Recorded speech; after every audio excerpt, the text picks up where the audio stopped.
Hi, welcome to Mamas and Mannies. I'm your host, Trina. This is a short form podcast for mamas that are looking for a quick burst of me time.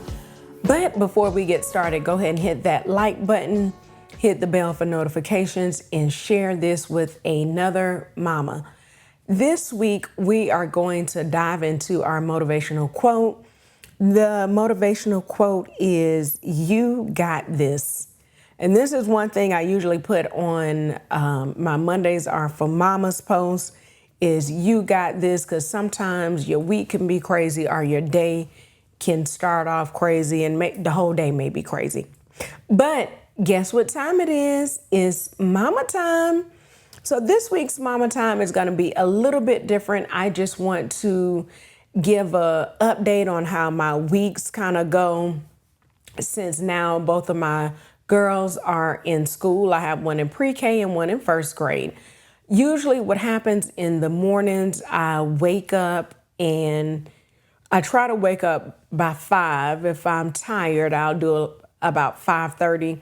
This gives me, an hour and a half, maybe a little bit more, almost 2 hours, depending on what time I wake up. So probably about an hour and a half, hour and 45 minutes between that range, depending on what time I wake up. I usually wake my kids up at about 6:45.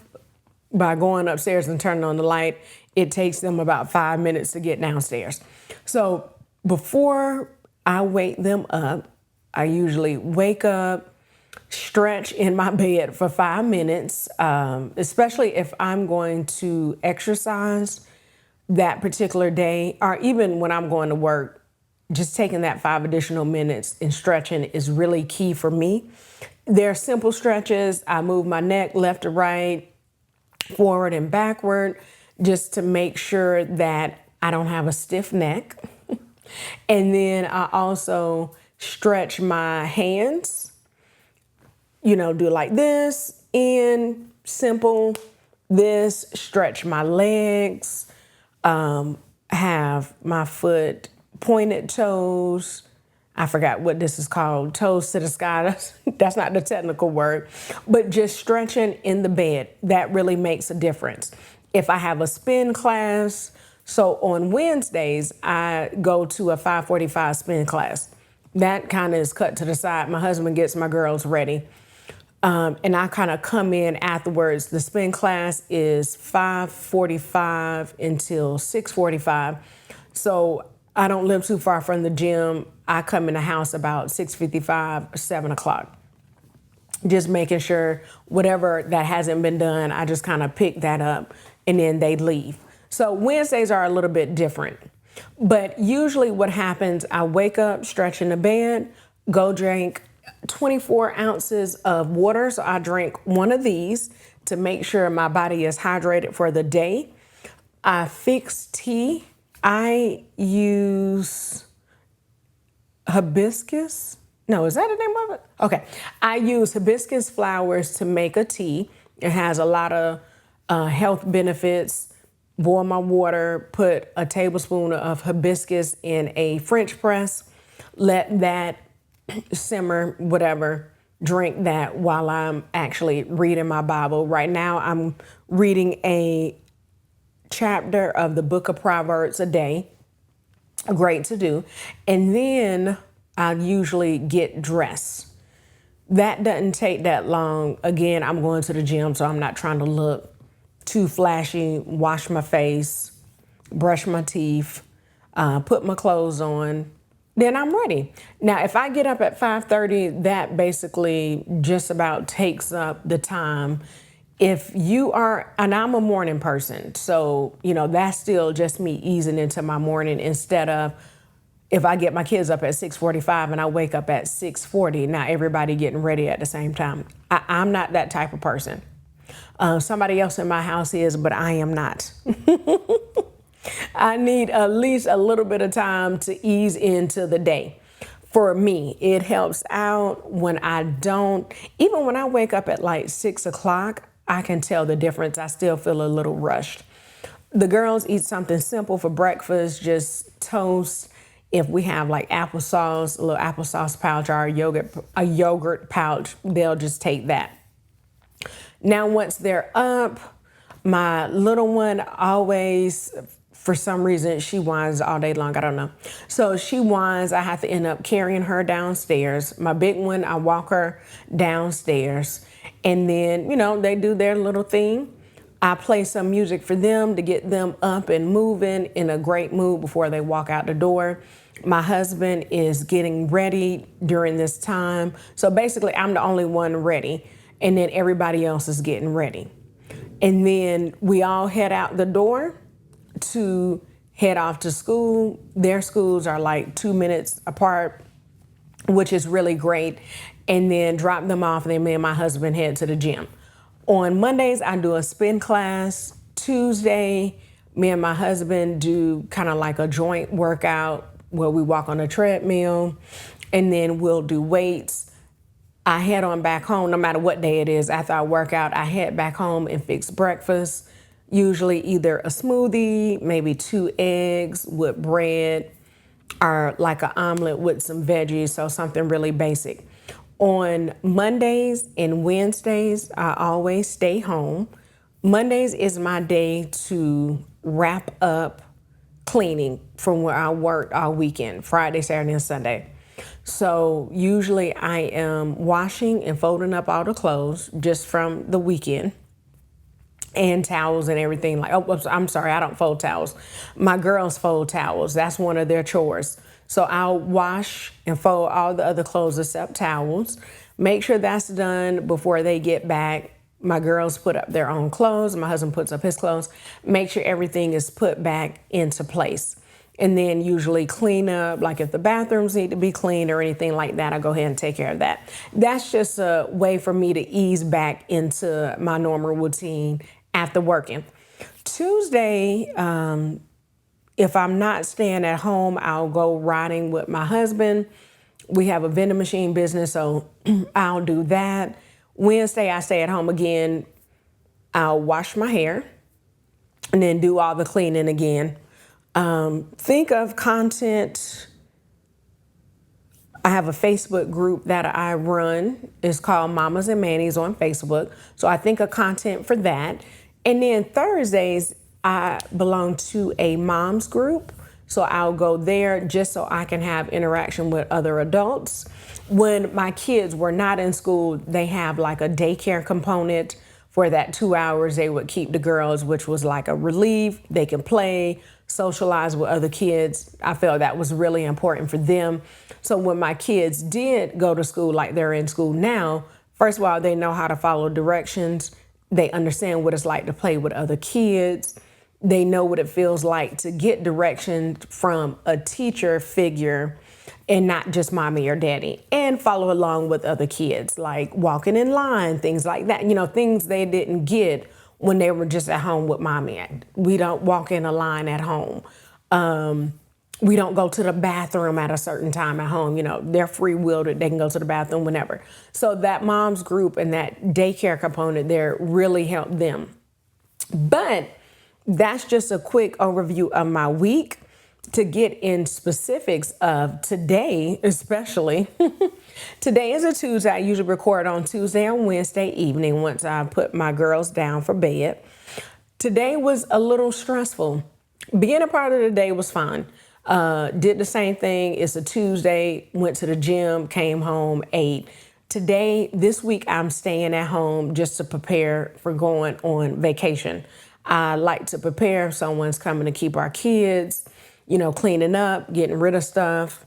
I talked about this last week, donating what we don't need, because I want to come back from vacation and feel like I'm coming into a new clean house. And if you feel that way and you can relate, just comment and let me know, what do you like to come back to a clean house? I know some people like to clean up everything before they go on vacation. That way it's clean. Some people don't clean up anything, and then when they come back from vacation, they're kind of like thrown into the real world. Let me know what you do. But today, what happened, so after I had a great day, working on something for the podcast, then kids came home to do homework. Usually we'll eat a snack I let my oldest daughter change and she wears a uniform.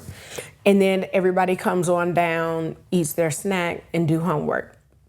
Well, now my youngest daughter, even in pre-K, comes home with homework, which is fine, it's basic homework.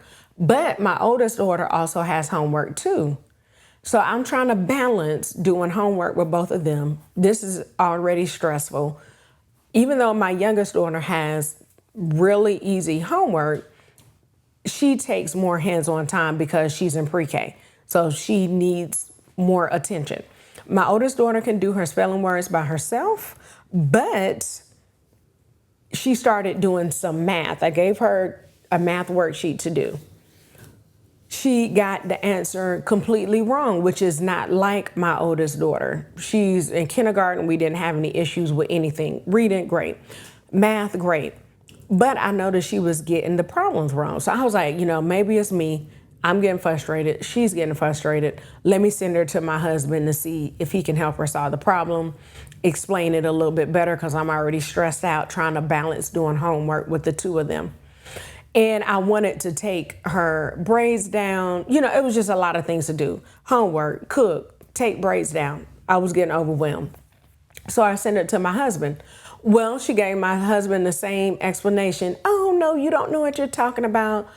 Basically, the same routine as my oldest daughter. She knows everything. We don't know anything, which is amazing to me because she is 6 going on 7 years old and trying to explain to her mom and dad who have gone to high school, finished college, and she's trying to explain to us we don't know how to do first grade math.